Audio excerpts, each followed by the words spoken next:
What's up, guys? Welcome to the True Kings Media, and we are back again on February the 26th, Monday, 2024, talking about Monday Night Review, which coming off of Elimination Chamber, which was like fucking last Saturday at 2 a.m. when we were all asleep. Nobody watched it until probably the next day or later that night. But we're coming off of that. So here we are, coming off of Elimination Chamber to Raw.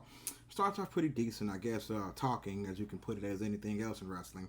Mommy comes out, Rhea Ripley, and starts talking about, her defeat. I'm sorry, her win. This is Monday Night Mommy, and all of a sudden, here comes Becky Lynch. She's coming out to cut her promo against Rhea Ripley, who they've never faced each other. At least not to my knowledge. At least that's what they said on Raw. They've never faced each other, or Becky's never beat her, or whatever the case may be. But either way it goes, she came out. She was talking.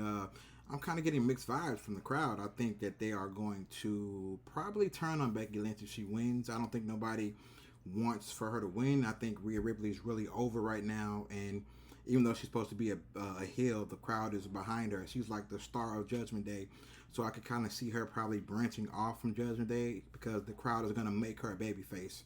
You're going to get probably a lot of boos at WrestleMania, but anyways, she comes out.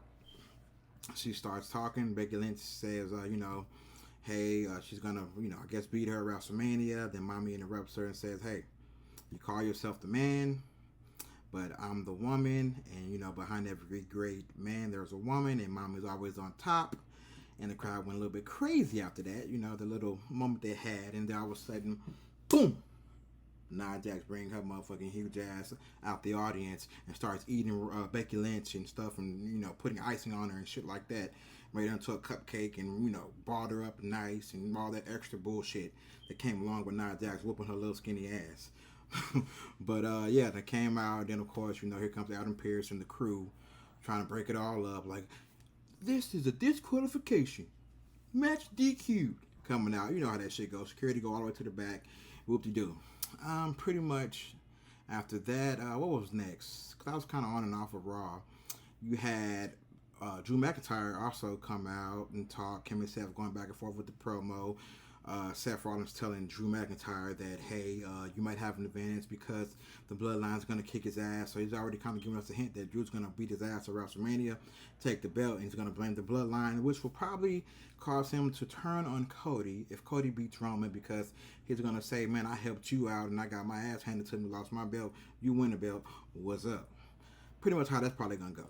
Then you had the New Day and Imperial street fight. It was pretty decent, but the New Day has really gone down. They're just there for entertainment, basically. I mean, Kofi Kingston, I don't think will ever be taken serious ever again. He will probably never have another belt again. He's stuck in that tag team thing for the rest of his life in WWE, unless he leave and go to go to AEW. But yeah, he will never have Kofi Mania again because now he's just a jobber. But I think I can't never say this dude's name right. Lars Clark. Anyway, it's the guy with the blonde hair. He's gonna be probably one of the breakout stars from Imperial eventually. But I can see Imperial also possibly getting the belts, the tag team belts, before they break them up, or it may work out somehow to where he ends up challenging Gunther for the Intercontinental title. But the street fight was pretty decent. They ended up beating the New Day after all. But the kendo sticks, chairs came all out, and they put a whooping on each other. Oh boy, back was all red from the ass whooping that they took. But anyways, they won the match, and then you go into, after that, you had that weak ass tag team match with Shayna Baszler, Zoe Starks, and Chelsea. I don't know, fucking Indy Hartwell and whoever, which was a bullshit match, boring. Went to go take a piss in the shit. Came back, it was over. Then you had, what else happened? You had Jey Uso talking backstage. So I'm gonna make a video about the rise and fall of Jey Uso because I think they be fucking Jey, man. He's here in my book, but they keep him here, and he's always going up and down. He didn't even compete tonight. And it's supposed to be main event Jey Uso. He didn't even compete. What you the main event of? Not fighting, not having a match. So I mean, pointless. But what else happened on Raw tonight? Yeah, that was pretty much it. That was interesting. Cody fought Grayson Waller from that stupid ass promo or interview they had an elimination chamber, which didn't make any sense to me, which was a waste of time. But I guess they had to have an appearance. But if you ask me, the way they all getting hurt, I wouldn't be fighting my top stars. I probably had them come out there and do a mic talk or mic drop and something like that, because everybody keep getting hurt over and over and over again. So we're gonna see about that. But other than that, that match was pretty decent. Cody was whooping his ass from the beginning. I think Grayson Waller gonna be a breakout star eventually, even though he is a SmackDown star. But like I told you, the draft don't mean shit now. But they went back and forth for a little bit. Cody out there tried to get involved. Cody put his ass over there on the table, beat him up real good. He hit Grayson Waller with the crossroads. That was pretty much the end of that. Once he hit Grayson Waller with that, he got the 1, 2, 3. He started hitting with the adrenaline in his soul. Yeah, whoa, boom, boom, boom. All of a sudden, excuse me, my name is Paul Heyman. They cut the music.